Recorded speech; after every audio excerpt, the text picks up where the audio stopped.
여러분들 기억하시겠죠? 1992년도에 바르셀로나 올림픽에서 황용조라는 선수가 마라톤 금메달을 땁니다. 근데 원래 이 황용조 선수는 마라톤 선수가 아니었어요. 그러니까 이 바르셀로나 마라톤 대회가 세 번째입니다. 그러니까 올림픽 국가대표 되기 전까지 마라톤 완주를 2번밖에 하질 않았어요.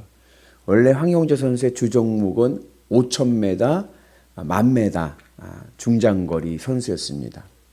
그리고 마라톤 선수들을 위해서 그 페이스메이커라는 역할을 했습니다. 그러니까 페이스메이커는 뭐냐면 완주가 중요한 게 아니에요. 그들은 한 30km까지, 마라톤이 42.195km인데 한 3분의 2 지점까지 마라톤 선수들이 페이스를 잃어버리지 않도록 앞에서 또는 옆에서 뒤에서 이렇게 받쳐주는 역할을 하는 거예요.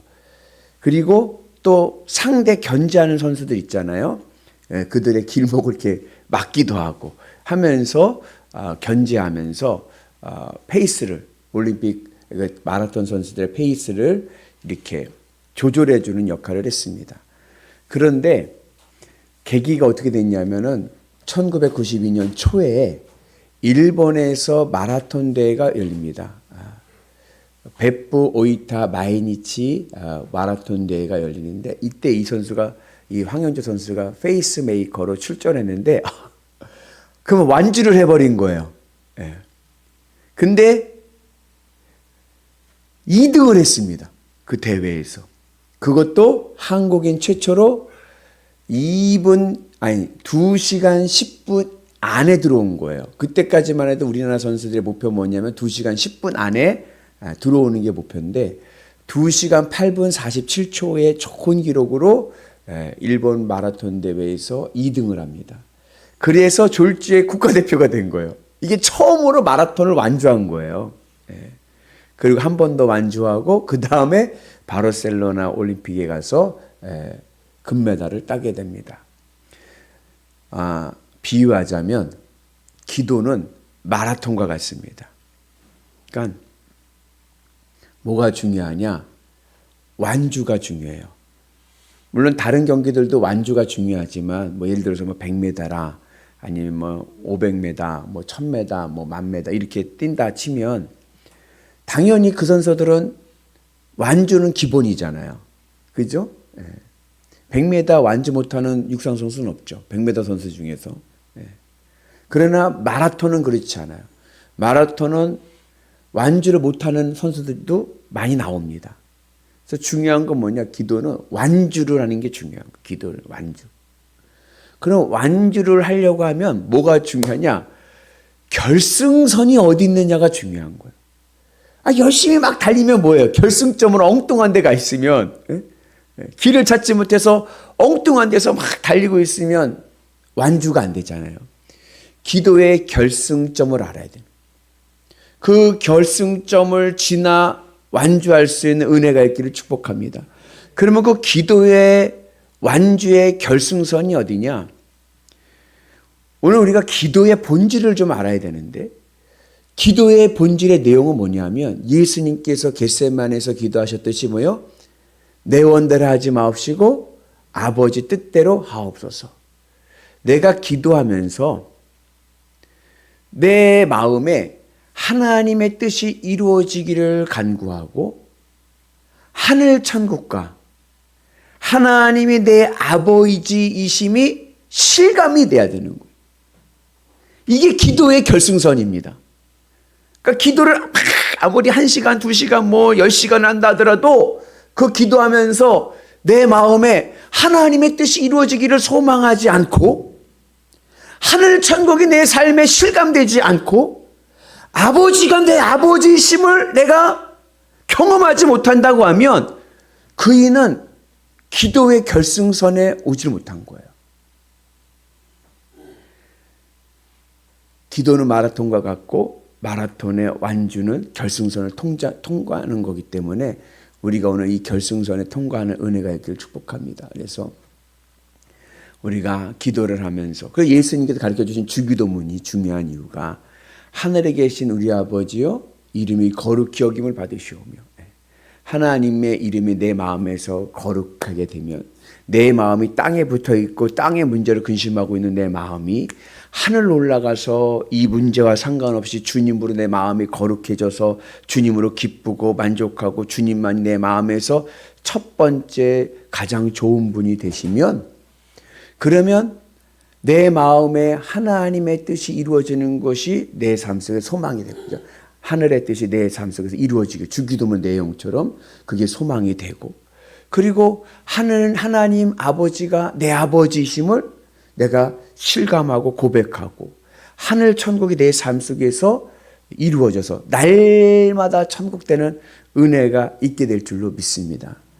그리고 이러한 결승선을 통과하게 될 때 나타나는 능력 중에 하나가 뭐냐면, 오늘 사도 바울이 말씀하는 이 명령들, 오늘 말씀 명령이거든요. 이 명령들이 당연하게 여겨지는 거예요. 오늘 여러분들 한번 곰곰이 한번 보세요. 이 14절부터 21절까지 말씀을 내가 지킬 수 있는가? 나를 박해하는 자를 저주하지 말고 축복해라. 아니, 그 인간 얼굴만 봐도 피가 솟구쳐 오르는데, 예? 그 인간 목소리만 들어도 피가 솟구쳐 올라서 얼굴에 확 올라가는데, 무슨 축복을 해주고 화목을 하고 악을 악으로 갚지 말고 내가 뭐 이런 말 하면 내가 뭐 바보도 아니고 병신도 아니고 내일들 당해야 되는가? 그럴 때가 있잖아요. 이걸 어떻게 지킬 수 있냔 말이죠. 오늘 말씀을. 제 친구 중에 고등학교 때 우리 같이 신앙생활하던 친구 중에 아주 모범적인 친구가 있는데, 어느 날 그 친구가 저한테, 우리 몇 명 있는 애들한테 얘기하는데, 자기는 주기도문을 할 때 뭐라고 기도할 때 자기가 빼먹는 구절이 있다는 거예요. 어디를 빼먹냐면은 우리가 우리에게 죄 지은 자를 사하여 준 것과 같이 우리의 죄를 사하여 주옵시고, 여기서 자기는 우리에게 일용할 양식을 주시옵고 우리의 죄를 사하여 주시옵고, 이렇게 나간다는 거예요. 그러니까 가운데 우리가 우리에게 죄 지은 자를 사하여 준 것 같이 자기는 그 기도를 안 한다는 거예요.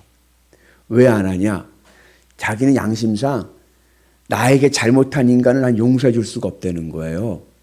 근데 내가 못하는 거를, 양심상 내가 못하는 거를 내가 그들을 용서해 준 것만큼 날 용서해 주세요잖아요. 그 내용이. 하나님, 내가 나에게 잘못한 사람들을 용서해 준 것만큼 하나님 죄를 용서해 주세요인데, 그렇게 따지면 자기가 하나님 앞에 용서받을 게 별로 없다는 거예요. 자기는 누군가 나한테 잘못을 했으고 나에게 피해를 주면 자기는 그걸 갚아줘야지, 그러지 않고 넘어가는 자기는 그렇게 못하겠다는 거예요.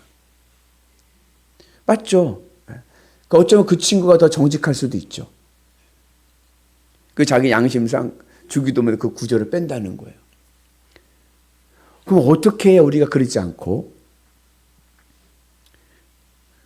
예수님께 너희들 이렇게 기도해라 하라는 얘기 뭐예요? 이렇게 살아라요. 그죠? 이렇게 살아갈 수 있는 믿음을 살아가게 돼가지고, 오늘 사도 바울이 명령한 것 같이 나를 박해하는 자를 축복해주고 악을 악으로 갚지 않고 그들과 화목하게 지내고 용서해주고 섬겨주고, 어떻게 그럴 수 있을까? 그 비결이 기도의 결승선을 통과해야 됩니다. 기도의 마라톤에서 완주해야 돼요. 그래서 여러분, 이건 내 의지로 되는 게 아니에요.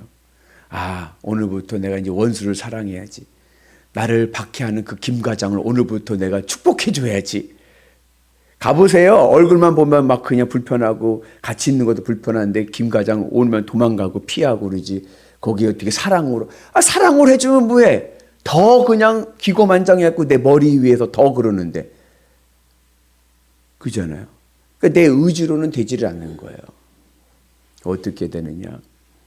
기도를 하면서 주님이 주신 주기도문의 원리를 따서 기도를 간절히 하다 보면서 무슨 기도래요? 하나님의 뜻이 내 삶 속에 이루어지게 하여 주옵소서. 그게 내 마음의 소망이 되고, 하나님 아버지가 내 아버지이시면 내가 실감이 되도록 기도를 해야 돼. 거룩해지도록, 하나님 이름이 거룩해지도록, 실감이 되도록 주님의 십자가 은혜 안에서 나를 구원하시고 내 죄를 용서하신 주님의 십자가를 묵상하면서 기도를 해서 정말 하나님이 내 아버지가 되시지. 하늘 천국이 말로만 죽어서 간 하늘 천국이 오늘 내 삶 속에 임해서, 그래 내 인생의 본전은 예수 그리스도 주님만 있으면 난 살지. 그 어디나 하나님 나라 천국의 은혜로 산다. 항상 기쁘고 범사에 감사하고 주님 오늘도 나에게 생명 주심을 감사합니다. 그러한 천국의 은혜를 느끼게 되면 어떠한 현상이 일어나느냐? 믿음이 능력이 되고 믿음이 내 삶의 열매가 됩니다. 이걸 우리는 성화라고 하죠. 그렇게 되면 어떻게 되느냐? 성경의 이 명령의 말씀들이 당연한 말씀으로 받아들여지는 거예요. 그러니까 내 믿음이 없으면, 내 안에 내가 믿음이 없는 건 아니지만 내 믿음이 내 기도가 이 기도의 마라톤의 결승선에 완주하지 못하면, 박해하는 자를 저주하지 말고 축복해줘라. 그걸 내가 그렇게까지 해야 되나? 또, 하려니까 해야지. 억지로 해요. 내 의지를 가지고. 예? 그러면 어떤 생각이 되냐면, 내가 이렇게까지 했으니까 하나님께서 뭐 해주시겠지. 보상을 기다리는 거예요. 보상을. 이해관계 속에서 신앙생활을 하는 거예요. 그렇게 되면 어떻게 되냐면 율법주의에 빠집니다. 신앙이. 율법주의에 빠지면 하나님을 믿는 게 아니라 하나님을 부려먹으려고 하는 거예요. 신앙에 굉장한 오류가 나타나는 거죠. 이거는 종교가 되어버린 거예요. 세속 종교가 되어버린 거죠. 그래서 오늘 우리는 주님의 말씀 안에서, 주님의 십자가 은 안에서 먼저 내 믿음을 점검해야 됩니다. 그리고 내 믿음이 점검하는 과정 속에서 기도의 완주자가 돼야 돼요. 내 의지로는 안 됩니다. 이거는 성령의 강권적인 능력이 일어나야 되는 거예요. 그러기 위해서는 내 기도의 분량을 채워서 신앙의 결승점에 들어와서 하늘 천국과 하나님이 내 삶 속에서 실감이 돼야 돼요. 사울왕이 문제 뭐냐? 머리로는 알죠. 하나님이 위대하시다는 거 알죠. 그러나 그의 삶 속에서 하나님이 실감되질 않는 거예요. 머리로만 아는 거지. 사실로만 아는 거지 현실이 되지 못합니다. 두렵고 떨리죠. 그 두렵고 떨리는데 어떻게 할 수가 있어요. 그러나 다윗은 하나님을 실감하고 현실하고 하게 되니까 그 골리앗이 두렵지가 않은 거예요. 두렵지 않으니까 말씀에 순종할 수가 있는 겁니다. 오늘 우리에게 그러한 은혜가 있기를 축복합니다. 그래서 하나님의 은혜 안에서 오늘 믿음의 결승선을 다 통과하시고 기도의 완주자가 되셔서, 기도의 결승선은 뭐다? 하늘 천국과 하나님이 내 아버지 되심을 내가 실감하는 것이고 하나님의 뜻이 이루는 게 내 인생의 소망이 될 때까지 기도해야 되는 거예요. 그리고 나서 문제를 향해 기도하게 되면 그 땅의 문제에 하나님의 능력이 나타납니다. 하나님의 말씀이 당연하게 여겨지는 거예요. 그래서 나를 박해하는 자를 저주하지 말고 축복해라. 당연하지. 당연하지. 그런 마음이 들면 축복해 줄 수 있고 섬겨줄 수 있고 악을 선으로 이길 수 있는 은혜가 있는 줄로 믿습니다. 그래서 바라긴 우리 모두 뭐예요? 우리 모두 기도의 완주자 되기를 축복합니다. 기도의 결승선을 통과하셔서 뿐 아니라 황영조 선수처럼 하나님의 금메달리스트 되셔서 하늘의 능력과 기도의 능력을 보시는 위대한 성도 되시기를 주님의 이름으로 축복합니다.